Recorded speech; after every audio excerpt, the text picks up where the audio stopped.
Hey guys, in this video I'm going to show you how to check your mouse DPI in Windows 11. Now this is a way for us to basically set this up or to identify how much DPI we're having on our mouse. So yeah, what you're going to do is just look for the settings, and here in the settings you can go ahead and look for enhanced pointer precision.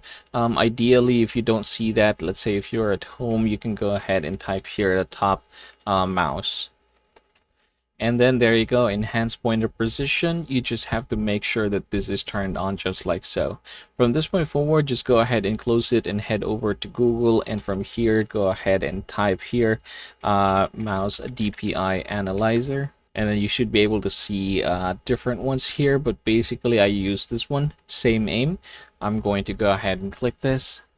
And then I want you to go ahead and scroll down. You don't need to download this one. You just had to head over here. And then what you're going to do are two things. First is the units. So inches or centimeters depends on your country. Inches for me is just easier. And then target distance. So you're going to go ahead and set a target distance here. Say for example, the target distance is 4 meters or 4 inches rather.